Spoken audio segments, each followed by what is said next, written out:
Most people spend their entire lives waiting for a transformation that will never come because they refuse to realize that change is a deliberate choice rather than a stroke of luck. Today we explore 12 rules that will completely transform your life if you have the courage to apply them starting right now. Pay close attention to Rule 9 because it reveals the hidden price of success that most people are too afraid to pay. We begin with the most fundamental shift you can make. The first rule is to kill your old identity because the person you were yesterday is often the greatest obstacle to the person you could become tomorrow. You are not defined by your past failures, your current job title, or the narrative that your family and friends have constructed for you over the decades. Most of us carry around an invisible, heavy bag of labels that we never asked for, such as being the procrastinator, the shy one, or the person who is bad with money. These are not objective truths, but rather stories that we have accepted as reality. James Clear explained that every action you take is a vote for the type of person you wish to become, which means your identity is not fixed in stone, but is instead a flexible reflection of your repeated behaviors. When you decide to transform, you must first give yourself permission to let the old version of you die so that a new version can take its place. This requires a level of ruthlessness where you stop defending your limitations. For example, if you have spent years telling everyone that you are not a morning person, you are actively participating in the construction of a prison that keeps you from ever seeing the sunrise. You transform by deciding who you want to be and acting as that person right now, rather than waiting for a magical day in the future when you feel ready. If you want to be a writer, you do not wait for a book deal to call yourself a writer. You sit down and produce sentences today. You must stop saying, "I am a smoker," and start saying, "I am becoming someone who values their health and does not use nicotine." This shift in language seems small, but it changes the entire chemistry of your decision-making process.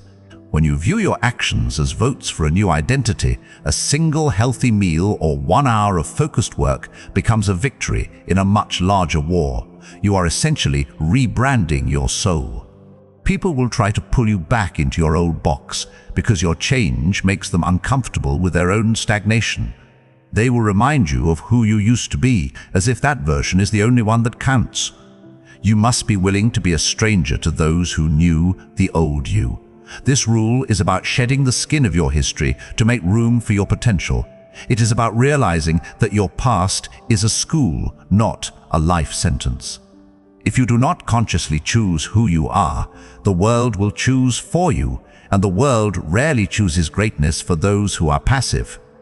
Design your environment instead of relying on your willpower, because willpower is a finite resource that inevitably runs out by the middle of the day. Most people fail to change because they are trying to use a weak muscle to fight against a powerful landscape.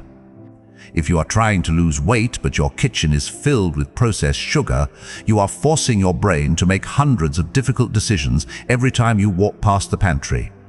Eventually, you will be tired, stressed, or hungry, and your willpower will snap.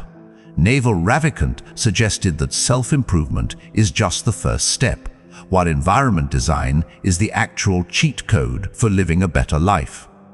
This means you should spend your energy changing your surroundings so that you do not have to spend energy changing your mind.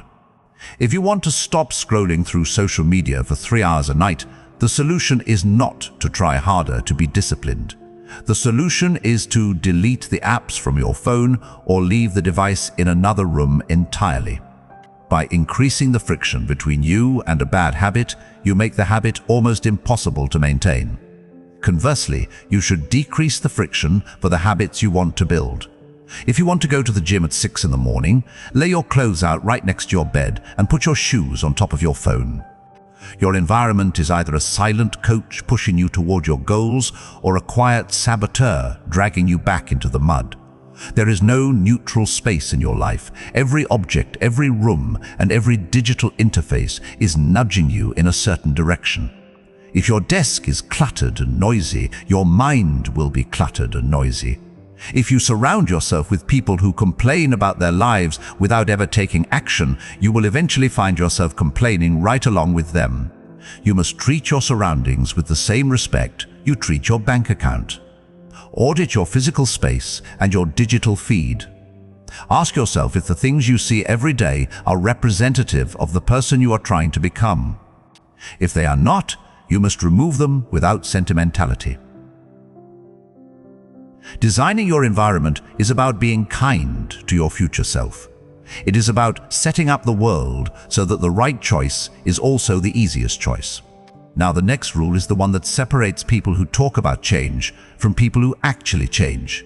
Master the art of doing hard things first, because your cognitive capacity and your focus are at their peak in the first few hours after you wake up. Most people waste these golden hours on trivial tasks like checking emails, scrolling through news headlines, or responding to messages that could easily wait until the afternoon. By the time they get to their most important work, they are already suffering from decision fatigue and their creative energy has been depleted. The rule is simple. Whatever task you dread the most or whatever project requires the highest level of thinking, you must do it before 10 in the morning. Mark Twain famously noted that if you eat a live frog first thing in the morning, nothing worse will happen to you the rest of the day. The frog is your most difficult task, the one you are most likely to procrastinate on. When you complete that task early, you create a massive surge of momentum that carries you through the rest of the day with a sense of accomplishment and peace. If you leave the hard thing for the evening, it hangs over your head like a dark cloud, poisoning every other activity you engage in. You cannot truly enjoy your lunch or your conversations when you know that the monster is still waiting for you on your to-do list. This habit alone can separate you from 95% of the population because most people are reactive. They wait for the world to tell them what to do. By doing the hard thing first, you become proactive. You are asserting your dominance over your schedule. This might mean writing 500 words before you check your phone, or having that difficult conversation with a business partner as soon as you walk into the office. It requires a level of discipline that feels painful in the moment, but results in a life that is much easier in the long run. When you consistently tackle the difficult work, when you are at your strongest, you begin to see yourself as a person who handles business. You stop being a victim of your own avoidance. You stop being a victim of your own avoidance. You become the person who handles business first and relaxes second. Here is where most people tap out. Sit with discomfort, because growth lives exclusively on the other side of the things you are trying to avoid. Our modern culture is designed to remove every ounce of friction from our lives, from instant food delivery to climate-controlled rooms. While this makes life pleasant, it also makes us fragile. When we lose our ability to tolerate discomfort, we lose our ability to change our circumstances. Seneca understood this deeply when he wrote that difficulties strengthen the mind just as labor does the body. If you never push against resistance, your character remains soft and easily broken by the slightest breeze of misfortune. You must begin to voluntarily seek out small doses of discomfort to build your psychological immunity. This could be taking a cold shower, going for a run in the rain, or speaking up in a meeting when your heart is racing. The paradox of the human experience is that the more discomfort you voluntarily choose, the more comfortable and confident your life becomes. When you know you can handle the sting of the cold or the awkwardness of a hard conversation, you stop being afraid of the world. Most of the things that are holding you back are simply feelings that you are unwilling to experience. You are not afraid of failure, you are afraid of the feeling of embarrassment that comes with failure. You are not afraid of the gym, you are afraid of the feeling of physical strain. Once you realize that a feeling cannot actually hurt you, you become dangerous. You can go anywhere and do anything because you are no longer a slave to your own comfort. Sitting with discomfort means staying in the room when you want to run away. It means finishing the workout when your lungs are burning. It means being honest about your mistakes even when your ego is screaming at you to lie. This rule is about expanding your capacity for life. If you only do what is easy, your life will be hard. If you do what is hard, your life will be easy. If you only do what is easy, your life will be hard. If you do what is hard, your life will eventually become easy. Protect your energy like your life depends on it, because you are the sum total of the inputs you allow into your space. You are the average of the 5 people you spend the most time with, the 5 books you read, the 5 habits you repeat, and the 5 thoughts you entertain most frequently. Most people are incredibly careless with their energy. They allow toxic people to vent to them for hours. They consume negative news that they have no control over, and they engage in habits that leave them feeling drained and hollow. You must realize that you have a limited amount of emotional and mental bandwidth each day. If you give that energy away to things that do not matter, you will have nothing left for the things that do. This requires you to learn the art of saying no without feeling a shred of guilt. Every time you say yes to an invitation you do not want or a project that does not align with your goals, you are saying no to your own peace of mind. Warren Buffett pointed out that the difference between successful people and really successful people is that really successful people say no to almost everything. This is not about being cold or distant, it is about being intentional. You cannot be everything to everyone and still be something to yourself. You must audit your relationships and identify the people who leave you feeling inspired and the people who leave you feeling exhausted. You must audit your digital consumption and identify the content that teaches you and the content that merely distracts you. Your energy is the fuel for your transformation. If you keep leaks in your tank, you will never reach your destination. This rule is about setting boundaries that keep the world from pulling you apart. It is about creating a sanctuary for your mind so that you can think clearly and act decisively. When you protect your energy, you start to notice that you have more patience, more creativity, and more drive. You are no longer living in a state of perpetual fatigue. You are living in a state of readiness. If you have made it this far, you are already ahead of most people. But this next rule is where the real shift happens. Stop consuming and start creating, because consumption is a passive state that feels productive but ultimately leaves you exactly where you started. We live in an age of infinite browse where you can spend your entire life watching other people live theirs. You can watch cooking videos without ever making a meal, you can watch fitness influencers without ever lifting a weight, and you can read business books without ever starting a company. This is a trap that creates the illusion of progress while keeping you stuck in a loop of spectatorhood. Transformation only happens when you move from the audience to the stage. Even 30 minutes of daily creation can compound into something extraordinary over the course of a year.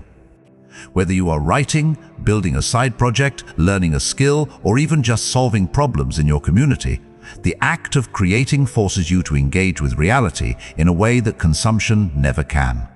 Naval Ravikant observed that the internet rewards creators rather than consumers, and this is fundamentally true for life in general. When you create, you are putting your unique mark on the world. You are taking the raw materials of your thoughts and experiences and turning them into something tangible. This process builds self-esteem because it provides objective proof of your capability. You no longer have to wonder if you are talented or hardworking. You can just look at what you have built. You do not need anyone's permission to start. You do not need a degree, a title, or a following to be a creator. You simply need the discipline to stop watching and start doing. The world is divided into those who make things and those who talk about the things that others have made. You must decide which side of that line you want to stand on. Creation is messy, frustrating, and often involves a lot of failure. But it is the only path to true mastery. When you shift your focus to creation, your consumption becomes strategic. You no longer watch videos just to pass the time. You watch them to learn a specific technique that you can apply to your own work. You become a practitioner instead of a fan. You become a practitioner instead of a fan. And that changes everything. Practice radical honesty with yourself, because the lies we tell ourselves are the most dangerous ones we will ever encounter. We are experts at self-deception, creating elaborate stories to explain why we are not where we want to be. We say we are too busy when we are actually just afraid. We say we are waiting for the right opportunity when we are actually just procrastinating. We say we are fine in a mediocre relationship or a soul-crushing job because the truth of our unhappiness is too painful to face. However, you cannot fix a problem that you refuse to acknowledge. Jordan Peterson argued that you cannot fix what you will not face, which means that your growth is capped by your willingness to be honest. Radical honesty is not about being cruel to yourself, it is about being accurate. It is about looking in the mirror and admitting that you are out of shape because you eat poorly, or that you are lonely because you do not put in the effort to connect with others. Once you admit the truth, the path forward becomes clear. The weight of the lie is lifted, and you can finally use your energy to solve the problem instead of hiding it. Transformation begins the very second you stop pretending. This requires a level of courage that most people never develop. It is much easier to blame the economy, your parents, or your boss than it is to take responsibility for your own choices. But responsibility is the flip side of power. If someone else is the reason you are failing, then someone else has to be the reason you succeed. If you are the reason you are failing, then you have the power to change the outcome. You must get brutally honest about your habits, your weaknesses, and your desires. Ask yourself what you are avoiding and why. Write down the truths you are afraid to say out loud. When you live in truth, your life becomes much simpler. You no longer have to keep track of the stories you have told. You can just be who you are and work on who you want to become. This rule is the foundation of integrity. And without integrity, any success you achieve will be hollow and fragile. Build systems instead of goals, because goals are merely destinations, while systems are the vehicles that actually take you there. A goal is a singular point in the future that you hope to reach, such as losing 20 pounds or making a certain amount of money. The problem with goals is that they are binary. Until you reach them, you are in a state of failure, and once you reach them, you lose the very thing that was driving you. Systems, on the other hand, are about the daily process that leads to the result. James Clear noted that you do not rise to the level of your goals, but instead you fall to the level of your systems. If you have a goal to write a book, but no system for writing every day, the book will never exist.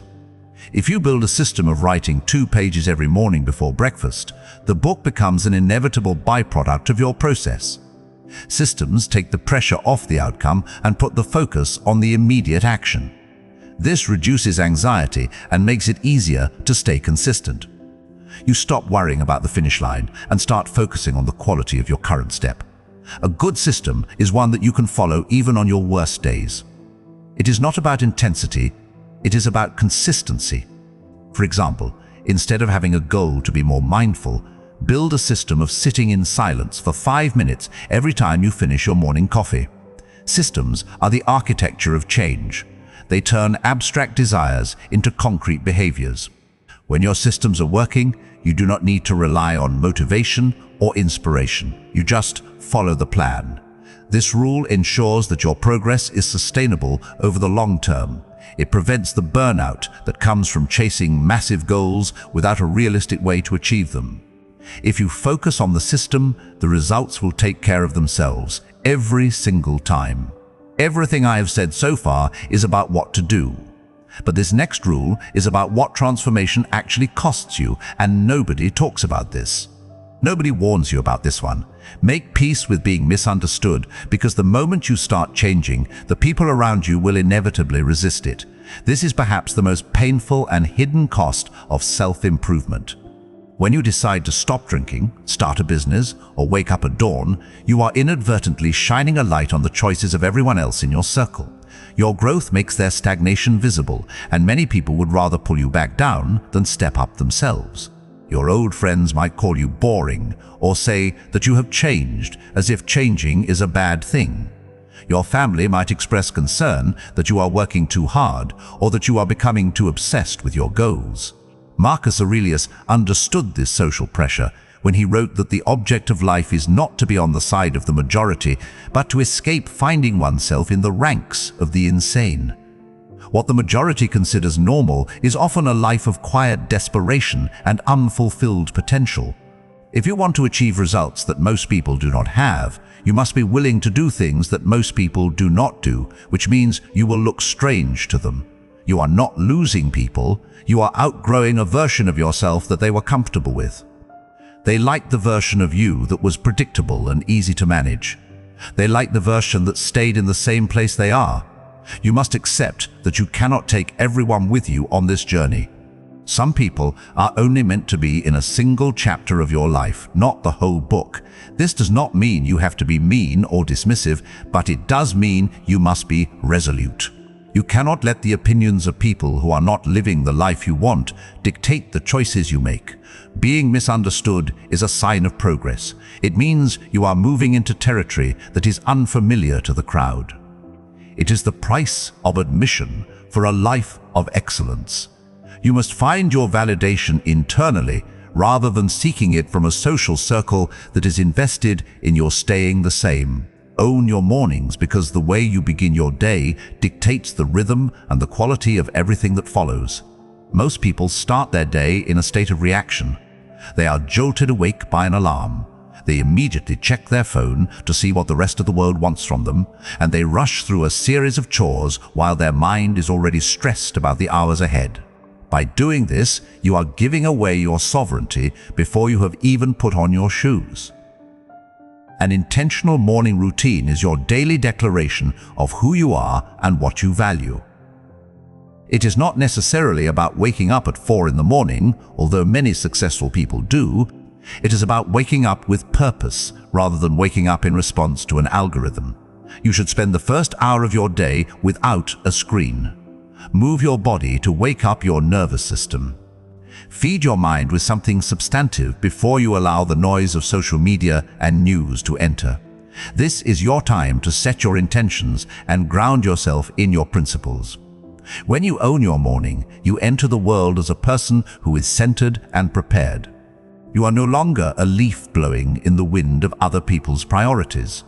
You have already won your first battle of the day, which gives you the confidence to face the challenges that come later.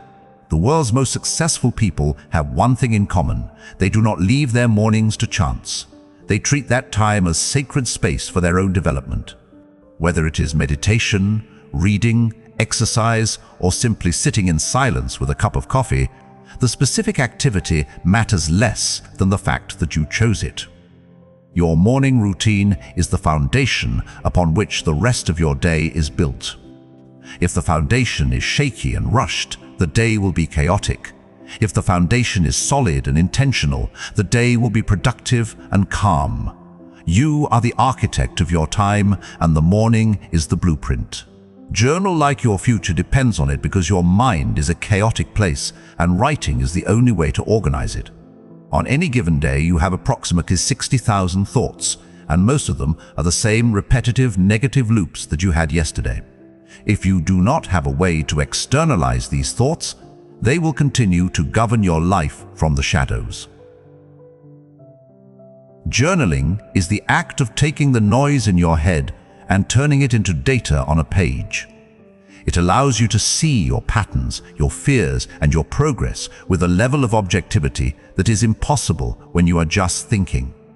Seneca practiced a form of evening reflection where he would ask himself what bad habit he had cured today or what temptation he had resisted. By doing this, he held himself accountable to his own philosophy. You should use your journal to vent your frustrations, to map out your plans, and to reflect on your actions. Write what happened, write what you felt, and most importantly, write what you will do differently next time. This turns every day into a learning experience rather than just a series of events that happen to you. The pen is the cheapest therapist and the most honest mirror you will ever find. It does not judge you, it does not interrupt you, and it does not forget what you said.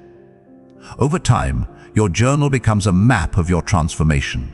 You can look back at what used to worry you and realize how much you have grown.